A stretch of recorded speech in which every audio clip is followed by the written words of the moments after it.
आज हम सबकी फेवरेट बोंग सूं की एक सीरीज को करने वाले हैं जिसमें वो ट्विन का रोल प्ले कर रही है और हम इसमें देखेंगे कि वो कैसे एक दूसरे की आइडेंटिटी को स्वैप करके अपनी लाइफ को जीती हैं और इसमें हम और भी इंटरेस्टिंग चीजों को देखने वाले हैं। तो एपिसोड की शुरुआत में हम देखते हैं हम हॉस्पिटल में एक मॉनिटर में देख रहे होते हैं दो बेबीज को जो कि ट्विंस होते हैं। पहले तो जो लेडी होती हैं वो थोड़ी सी घबरा जाती है, बोलती है कि यहाँ पर तो मुझे दो चीजें दिख रही हैं। तो डॉक्टर उन्हें समझाती हैं और वहाँ पर जो उनके हस्बैंड होते हैं वो काफी ज्यादा ही खुश होते हैं और वहीं पर ही उन दोनों का नाम रख देते हैं, जो कि एक का नाम यूमी जी होता है और दूसरे का नाम यूमीरे होता है।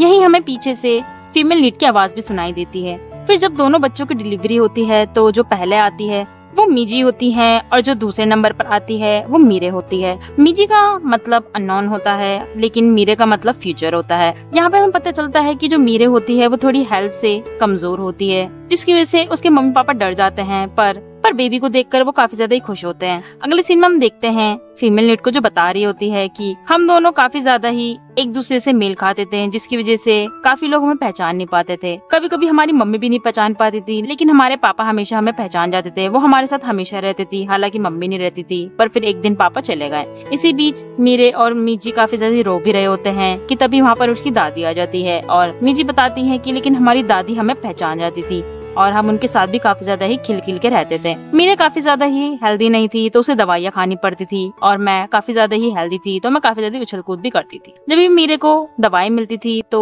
वो खा नहीं पाती थी, तो हम दोनों एक प्रॉमिस करते थे। मैं उसकी दवाई खा लेती थी और वो मेरे होमवर्क को करती थी और हम देखते हैं वो दोनों यही चीजें करती रहती है काफी टाइम तक। पर एक टाइम को उनकी मम्मी पकड़ लेती है, जिसकी वजह से मीजी के बालों को कटवाना पड़ता है उनकी पहचान करने के लिए। और मीजी बताती है कि फिर हमने ये चीजें करना भी छोड़ दिया और हम अपनी लाइफ में ही जीने लग गए थे। फिर एक सीन ऐसा आता है जिसमें मीजी बैठी होती है और उसकी क्लास के सारे बच्चे बैठे होते हैं कि तभी वहाँ पर रिंग बजती है और मीजी काफी तेज भागती हुई ग्राउंड से जा रही होती है लंच रूम में, क्योंकि वो सबसे पहले वो हमेशा पहुंचती है वहाँ पर। और तभी वहाँ से एक पीटी टीचर उसे देख लेते हैं तो उसके पास आके उसे बोलते हैं कि तुम दौड़ने के लिए ही बनी हो। और हमें दिखता है कि मीजी काफी ज्यादा ही अवार्ड्स को कलेक्ट कर चुकी है अपने इसी दौड़ने की वजह से और उसको अवार्ड्स भी काफी मिलते हैं। फिर एक टाइम आता है कि मीजी की रेस होती है जिसमें वो पहले तो अपनी पोजीशन ले लेती है और जब भाग रही होती है कि तभी उसका पैर मुड़ जाता है और वो गिर जाती है। बाकी लोग उससे काफी ज्यादा आगे चले जाते हैं। अगले सीन में हम देखते हैं मीरे को जो अपने अपार्टमेंट में होती है और वहाँ पर बालकनी से नीचे की तरफ देखती है। फिर वो वापस आके पानी पीने लग जाती है। वहीं दूसरी तरफ हम देखते हैं मीजी को जो सो रही होती है, उसकी मम्मी उसे उठा रही होती है पर वो उठ नहीं पाती है और जब वो उसे उठा देती हैं तो वो खड़ी होकर बैठ जाती है और उसकी मम्मी उसे काफी ज्यादा सुना रही होती है। पर मीजी उसे बोलती है कि मैं भी काम करती हूँ और वहाँ से वो चली जाती है अपनी साइकिल को लेकर। जब वो वॉशरूम में जा रही होती है तो बच्चों को वहाँ पर देखकर वो बोलती है उनसे कि जो ये कैंडी है वो किसे खानी चाहिए। तो बच्चे बोलते हैं टीचर को।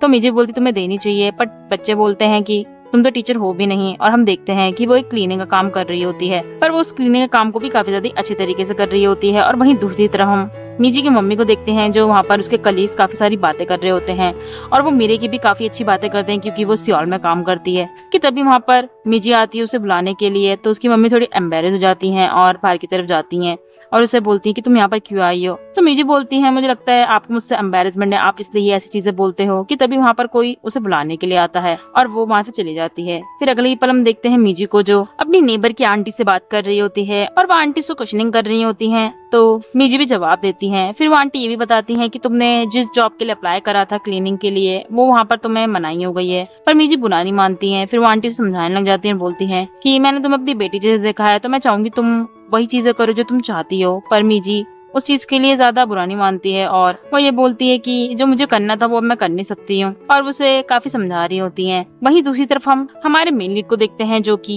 ली हो सू होता है। वो अपने कलीग के साथ होता है और कुछ लोगों को देख रहा होता है, वो भी केस से रिलेटेड के लिए। वो उनके लिप्स को पढ़कर कुछ चीजों को बता रहा होता है कि तभी वहाँ पर उसके सुपीरियर आ जाते हैं। और अगले ही पल हम तीनों को बाहर की तरफ देखते हैं जहाँ पर होसू सब कुछ बता रहा होता है अपने सुपीरियर को और जो उसका कलीग होता है वो थोड़ा कंफ्यूज होता है क्योंकि वो समझ में नहीं पाता है कि उसको ये चीजें कैसे पता चली।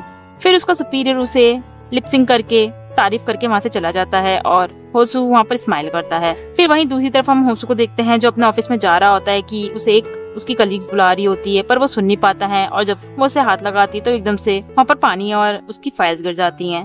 वो कलीग उससे बात करने की कोशिश करती है पर होसू वहाँ से चला जाता है और अपने कैबिन में जाके नए कपड़ों को पहनने लग जाता है। कि तभी बाहर से एक सीनियर आती है और उसे वही फाइल पकड़ा देती है जिसके काम के लिए उसे बोला गया था। वही उसे फाइल पकड़ा देती है जो उसने उस कलीग को बोला था देने के लिए। होसू की सुपीरियर बोलती है कि उसमें कुछ अंदर भी है और हम देखते हैं एक चिट में जो उसमें आई एम सॉरी भी लिखती है, पर वो थोड़ा हार्ट शेप का होता है। उसकी सुपीरियर उसे चढ़ाती है और बोलती है कि वो तुमसे हमेशा बात करना चाहती है, पर होसू इस चीज को टाल देता है। अगले सीन में हम मीजी को देखते हैं जो अपने फ्रेंड सोंग योंगू के साथ काम करवा रही होती है और वो दोनों बातें भी कर रहे होते हैं कि तभी वहाँ पर एक और कलीग आता है उसके और उससे पूछने लग जाते हैं कि मैंने सुना कि तुम क्लीनिंग का काम छोड़ रही हो, तो तुम्हें फार्म के काम में कुछ काम करना है नहीं। और वो उसे प्राइस ही बताते हैं कि कितना उसे सैलरी मिलेगी, जिसके लिए मिजी मान जाती है। तो उसके कलीग बोलते हैं कि तुम्हें रिज्यूमे भी देना पड़ेगा, जिसके लिए मिजी मुंह बनाती है। और हम अगले ही पल देखते हैं मिजी को जो रिज्यूमे को तैयार कर रही होती है और बोल रही होती है कि मुझे समझ में नहीं आ रहा कि मुझे फार्म के काम के लिए एक रिज्यूमे को तैयार क्यों करना पड़ रहा है। वो ये चीजें ग्योंगू से बोल रही होती है। इसी बीच मिजी भी बोलती है कि मेरे और मैं दोनों एक ही सेम एज के हैं, पर वो इतनी अच्छी पोस्ट में चली गई है, पर पता नहीं मैं क्या कर रही थी। और उसका फ्रेंड वहाँ से चला जाता है उसको थोड़ा बहुत दिलासा देके। अगले सीन में देखते हैं मिजी को जो घर पर आती है और देखती है कि उसकी मम्मी कुछ बना रही होती है, तो वो काफी ज्यादा खुश होकर वहाँ पर खाने के लिए चली जाती है। कि तभी उसकी मम्मी पूछती है कि तुम पड़ोस वाली आंटी से क्यों मिली थी, तो वो बताती है कि जिस जॉब के लिए मैंने अप्लाई करा था वो मुझे मिली नहीं। तो उसकी मम्मी बोलती है कि उन्होंने जो तुम्हें दूसरी जॉब के लिए बोला है तुम्हें उसे एक्सेप्ट कर लेना चाहिए, पर मिजी मना करती है और बोलती है कि जो चीज मैं खुद नहीं कर सकती वो मैं बच्चों को कैसे सिखा सकती हूँ। पर उसकी मम्मी बोलती है कि तुम्हें तो आता ही है, तुम थोड़ा बहुत सिखा दो कि तुम्हें कुछ हो नहीं जाएगा। पर मिजी उस चीज के लिए मना करती हैं। कि तभी उसकी मम्मी मीरे के बारे में बताने लग जाती हैं, जिसकी वजह से मिजी काफी ज्यादा चिढ़ जाती है और वहाँ से जाने की सोचती है। पर उसकी मम्मी बोलती है तुम्हें ये चीजें जाओ पड़ोस वाली आंटी को दे दो। फिर अगले ही पल हम देखते हैं मिजी को जो पड़ोस वाली आंटी को वही खाने की चीजें देके जा रही होती है और वो पड़ोस वाली आंटी से बात कर रही होती है। कि तभी वो उसे ये भी बताती है कि उनका बेटा घर पर आ रहा है जो कि ली होसू होता है। ये सुनते ही मिजी बोलती है कि वो आपका बेटा आ रहा है और भागने लग जाती है वहाँ से। कि तभी उसे मेन गेट पे होसू मिल जाता है। उसे देखते ही वो उसके टाई पे कमेंट करती है और होसू बोलता है कि मेरी मम्मी ने चूज करा था। ये सोचकर मिजी याद करती है फ्लैशबैक में जब उसकी मम्मी बताती है कि ब्लाइंड डेट के लिए उसे टाई चूज करनी है होसू के लिए, तो वो उसे यही टाई दिखाती है। तो मिजी उसकी तारीफ करके वहाँ से चलने लग जाती है। वो जा रही होती है कि होसू से रोक लेता और पूछने लग जाता है मीरे के बारे में। तो मिजी गुस्सा करने लग जाती है, बोलती है कि तुम्हें ही पता होना चाहिए वो कैसी है, क्योंकि तुम एक दूसरे को देखते होगे वहाँ पर, मैं यहीं पर ही हूँ। और वो गुस्सा होकर वहाँ से चली जाती है। और हम देखते हैं फ्लैशबैक में मिजी को जो अपने घर से आ रही होती है मीरा का वेट कर रही होती है। कि तभी सामने के घर से होसू निकलता है और वो देखती है कि वो एक नया बच्चा है, तो वो उससे बात कर रही होती है। पर होसू उसे कोई भी जवाब नहीं देता और वो उसे बोलती है कि क्या तुम बहरे हो, और वहाँ से चली जाती है। फिर हम देखते हैं क्लासरूम में जहाँ पर मिजी बैठी होती है, होसू की एंट्री होती है और वो देखता है कि खाली मिजी के पास है, तो वो वहाँ से वो अलग होकर दूसरी तरफ बैठ जाता है, जिसे देखकर मिजी थोड़ी सी चिढ़ जाती है। फिर प्लेग्राउंड का टाइम होता है जिसमें फुटबॉल जो है होसू के पास चली जाती है और मिजी मांगती है, पर वो उसे सिर्फ गुस्से की नजर से देखता है और वहाँ से चला जाता है। फिर अगले सीन में हम देखते हैं मिजी को जो काफी सोच रही होती है कि वो उसके साथ ऐसा व्यवहार क्यों कर रहा है, और वो काफी थिंकिंग भी कर रही होती है। कि तभी उसके हाथ से पेन गिर जाता है और वो होसू को बोलती है उठाने के लिए, पर वो सुनता नहीं है। वो काफी ज्यादा गुस्सा हो जाती है, तो वो क्लास में ही चिल्लाने लग जाती है। उसे बोलती है कि तुम मेरे पेन को क्यों नहीं उठा रहे हो, मैं तुम्हें काफी देर से चिल्ला रही हूँ। पर होसू से कुछ बोलता नहीं है और सिर्फ देखता है गुस्से की नजरों से। फ्लैशबैक यहीं खत्म होता है और हम देखते हैं मिजी को जो अभी भी होसू को काफी ज्यादा गालियां दे रही होती है और उसकी ड्राइंग भी कर रही होती है, बोल रही होती है वो हमेशा से ही ऐसे ही था। और वो कुछ अपने क्लासमेट की बातों को भी याद करती है जिसमें मेरे और होसू एक दूसरे को डेट कर रहे होते हैं। कि तभी उसकी मम्मी आके मेरे के बारे में पूछती है, पर मिजी बोलती है कि मुझे भी नहीं पता क्योंकि उसने मुझे इग्नोर करा था। फिर वो दोनों एकदम से लड़ने भी लग जाते हैं और जिसमें मिजी काफी ज्यादा ही नकली नाटक करने लग जाती है रोने के लिए और वहाँ पर लेट जाती है। फिर वो उसे कॉल करती है।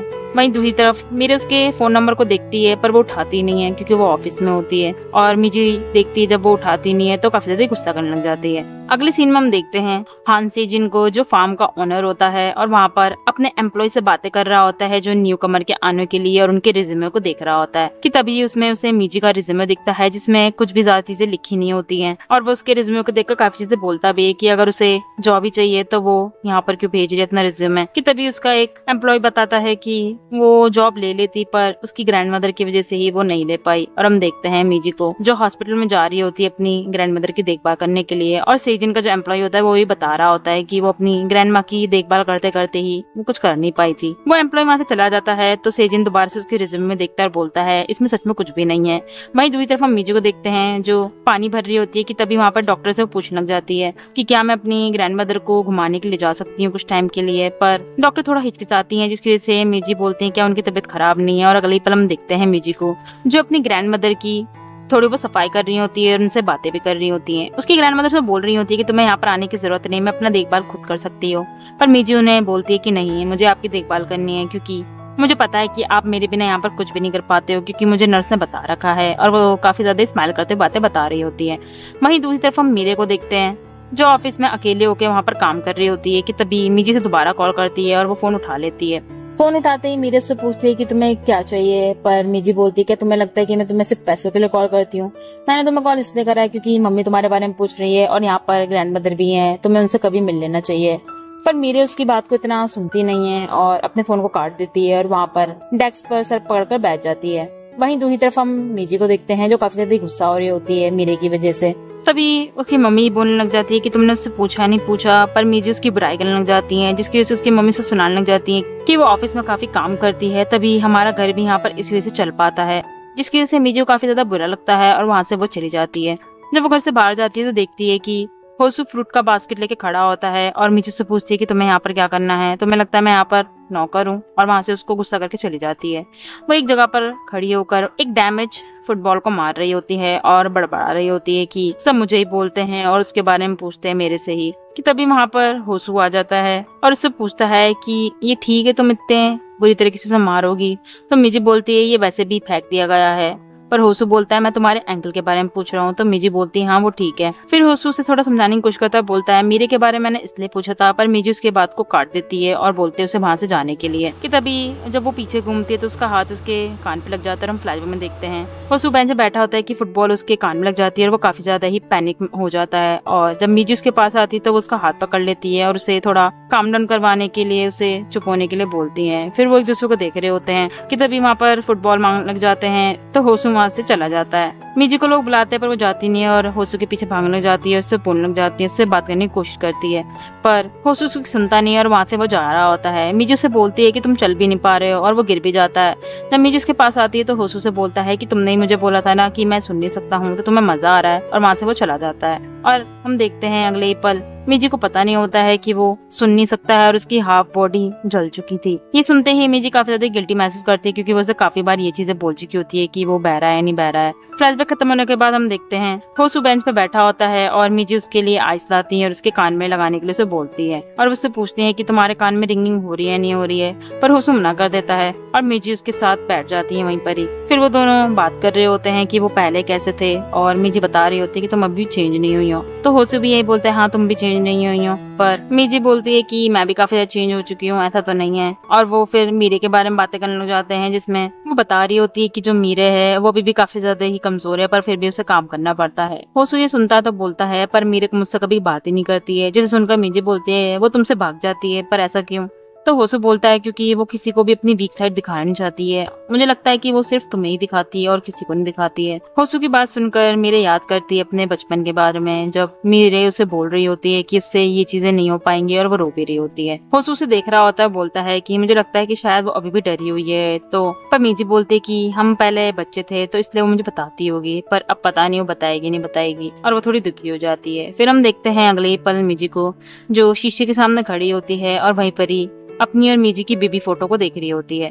अगले सीन में हम देखते हैं मीजी को जो सियोल में आ चुकी होती है और मीरे के ऑफिस में जा रही होती है कि तभी पीछे से हम देखते हैं मीरे को जो आ रही होती है मेन गेट से, पर वो घूम जाती है और मीजी को ऐसा दिखाती है कि वो ऑफिस में थी और उसका हाथ पकड़ के उसे बाहर की तरफ ले जाती है। वो दोनों एक रेस्टोरेंट में बैठे होते हैं छोटे से और वहाँ पर खा रहे होते हैं और बात भी कर रहे होते हैं कि तभी वहाँ पर एक वेट्रेस का हाथ में चोट लग जाती है, जिसे देखकर मीरे बोलती है कि कितनी ज्यादा ही लकी है उसे घर जाने को मिल रहा है। मीजी ये सुनते ही बोलती है कि तुम ऐसा क्यों बोल रही हो, वो चोट लग गई है उसे इसलिए उसको हॉस्पिटल जाना है। पर मीरे बोलती है कि मुझे लगता है सारे ऑफिसर जल रहे होंगे उससे क्योंकि उसे जल्दी जाने को मिल रहा है घर पर, और वो काफी अलग अलग एक्सीडेंट के बारे में बता रही होती है, जिसे सुनकर मीजी बोलती है कि तुम ऐसी चीजों को सोच भी क्यों रही हो।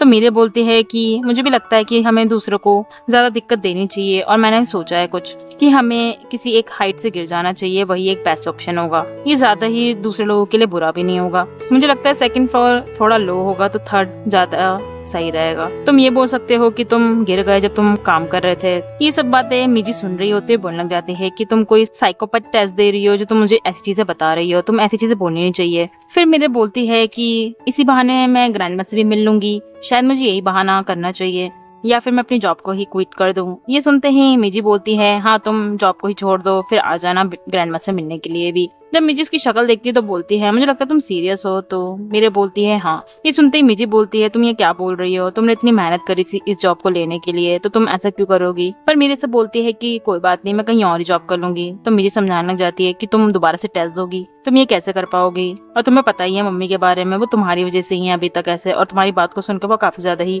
शौक में भी आ सकती है। मेरे जब ये सुनती है तो बोलती है कि काश मैं तुम्हारी तरह ही रह पाती। और हम देखते हैं अगले पल मिजी को जो वॉशरूम में जाकर हाथ धो रही होती है और बोलती है वो काफी ज्यादा ही अजीब बिहेवियर कर रही थी। जब वो बाहर आके देखती है तो टेबल पे कोई होता नहीं है, तो वो वहाँ के स्टाफ से पूछती है और उसे पता चलता है कि वहाँ से वो जा चुकी है।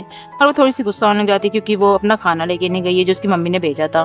जब वो फोन को करती है कॉल तो वहाँ पर उसे मीरे का फोन भी दिखता है। और अगली पर हम मिजी को देखते हैं जो रिसेप्शनिस्ट के पास जाती है उसके ऑफिस के, और वहाँ से मीरे के बारे में पूछती है तो उसे पता चलता है कि मीरे तो ऑफिस आई नहीं है। जब वो बाहर जा रही होती है और सोचने लग जाती है कि कैसे मीरे काफी ज्यादा ही डेस्परेट सी हो रही थी जॉब क्विट करने के लिए, और वो काफी ज्यादा ही डर जाती है उसकी बातों को याद करके और वहां से भागती भी जा रही होती है उसके अपार्टमेंट की तरफ। वहीं दूसरी तरफ हम मीरे को देखते हैं जो अपने बालकनी से कुछ गद्दों या फिर कंबलों को फेंक देती है और वहां से चढ़कर बालकनी की दूसरी तरफ खड़ी हो जाती है। वहां पर वो आंखें बंद के खड़ी होती है कि तभी बाहर की तरफ से मिजी आती है और उसे एकदम से पकड़ लेती है जब मीरा वहां से कूद रही होती है। पर मिजी उसे बोलती है कि तुम्हें मेरा हाथ नहीं छोड़ना है। मीरा उसे बोलती है हाथ छोड़ने के लिए, पर वो छोड़ नहीं पाती और वो दोनों ही वहां से गिर जाते हैं। मिजी आती है मीरे को देखने के लिए जो कंबल के ऊपर होती है और उस पर काफी ज्यादा चिल्लाने लग जाती है, रोती हुई बोलती है कि तुम ऐसे कैसे कर सकती हो। पर मीरे बोलती है कि तुम मेरे साथ क्यों आई, मैंने तुम्हें मना करा था। तो मिजी काफी ज्यादा ही रोने लग जाती है और बोलती है कि अगर तुम ऐसे चली जाओगी तो मैं कैसे रह पाऊंगी। और वो काफी ज्यादा एक दूसरे लड़ रहे होते हैं। मिजी वहाँ पर काफी तेज रोने लग जाती है जिसकी वजह से जब मीरे से देखती है तो वो भी काफी तेज रोने लग जाती है और उसे गले लगा लेती है। और हम देखते हैं फ्लैशबैक में जिसमें मिजी की आवाज आती है और बता रही होती है मीरे के बारे में कि उसके ऑफिस में उसकी एक सीनियर थी जो काफी ज्यादा ही अच्छी थी। वो हर किसी की हेल्प करती थी और जानवर की भी हेल्प करती थी। मीरे को वो काफी ज्यादा अच्छी लगती थी क्योंकि वो काफी ज्यादा ही हार्ट फार्मिंग लड़की थी। पर फिर वो देखती है एक बार की वही जो उसकी कलीग होती है उसके सुपीरियर उसके जो फाइल्स उसने बनाई होती है उसको काफी ज्यादा ही बुरा इवेल्युएट करते हैं और वहाँ पर सारे पैसों को गिरा देती है क्योंकि मेरे की कलीग को कुछ पता चलता है जो वो छुपा नहीं पाती है, जिसकी वजह से उसके आसपास के कलीग्स में काफी गलत र्यूमर्स के बारे में फैल जाते हैं और उसको आउटकास्ट कर दिया जाता है। वहाँ पर मेरे को काफी बुरा लगता है उसके बारे में कि वो इतनी अच्छी थी फिर भी उसके साथ ऐसा हुआ, और वो उसकी हेल्प करने के लिए भी सोचती है। पर जब उसे पता चलता है कि वो उसकी कलीग वहाँ से जा चुकी है तो फिर वो न्यू टारगेट बन जाती है और उसको वहाँ से आउटकास्ट कर दिया जाता है। फ्लैशबैक खत्म होने हम देखते हैं मेरे को जो हॉस्पिटल में होती है और मिजी भी होती है उसके साथ। मिजी से बोलती तुमने अभी तक हमसे कुछ क्यों नहीं कहा और तुम अकेली ये सारी चीजें क्यों रह रही थी। पर मीरा बोलती है कि ये चीजें चलती है वहाँ पर। मिजी उसे काफी अलग अलग आइडियाज बताती है कि तुम्हें अगर इतना ही प्रॉब्लम है तो तुम्हें ये चीजें करनी चाहिए। पर मीरा बोलती है कि ये कहना आसान है, तुम वहाँ पर ये चीजें नहीं कर सकते हो, और वो काफी तेज रोने भी लग जाती है। जब मिजी उसे देखती है तो वो फ्लैशबैक में भी याद करती है जब ऐसे ही मीरे रो रही होती है। फिर हम देखते हैं मिजी और मीरे को वो बस स्टैंड में होते हैं जहाँ पर मीरे उसे बोल रही होती है कि तुम्हें जाना चाहिए, तुम्हें टेंशन नहीं चाहिए क्योंकि मैं यहाँ पर ठीक रहूंगी। मिजी उससे फिर भी पूछती है कि तुम ठीक हो या नहीं हो, और तभी वहाँ पर मिजी की बस आ जाती है। वो बस में बैठकर उसको देख रही होती है पीछे की तरफ से, और हम देखते हैं फ्लैशबैक में होसू के साथ कुछ लड़के बदतमीजी कर रहे होते हैं जिसे मिजी देख लेती है, पर होसू से कुछ कहता नहीं है। और हम देखते हैं मिजी को जो बता रही होती है कि मैं काफी ऐसी चीजें हूँ जो बिना कुछ कहे ही ऐसी कर देती हूँ। और हम देखते हैं अगले ही पल वही लड़के पिटे हुए होते हैं, मिजी ने मारा होता है, पर वो अपने पीई टीचर को इशारा करके अपने आप को बचा लेती है और होसू वो चीजें देख रहा होता है। फ्लैशबैक खत्म होने को हम देखते हैं मेरे को जो जा रही होती है और वहाँ पर दूसरी तरफ देख रही होती है कि पीछे तभी मिजी आती है उसकी तरफ भागती भी और उसे बोलती है कि तुम्हें क्विट भी नहीं करना चाहिए पर तुम ऐसे सह भी नहीं सकती हो। मेरी उसकी बात को समझ नहीं पाती है तो मिजी बोलती है कि मैं तुम्हारे लिए करूंगी जैसे हम पास में करते थे, हम दोनों प्रॉमिस करेंगे। और मिजी उसे प्रॉमिस मांगती है। जब मीरे उसे देखती है तो वो भी उसके साथ हाथ जोड़ लेती है और वो एक दूसरे को देख रहे होते हैं। एपिसोड यहीं खत्म हो जाता है। तो ये आज हमारी न्यू सीरीज का पहला एपिसोड था। आपको कैसा लगा कमेंट में लिख के जरूर बताना। आगे जानने के लिए स्टोरी को हमारे चैनल को सब्सक्राइब करें और लाइक करना ना भूलें। अगर आपको एक ऐसी स्टोरी देखनी है जिसमें लड़का दो लड़कियों के बीच में कंफ्यूज है तो राइट क्लिक करें, और अगर आपको एक ऐसी मूवी देखनी है जिसने एनिमी वर्ल्ड में काफी ज्यादा ही पॉपुलैरिटी कमाई थी, उसकी लाइव एडिशन को देखनी है तो लेफ्ट क्लिक करिए।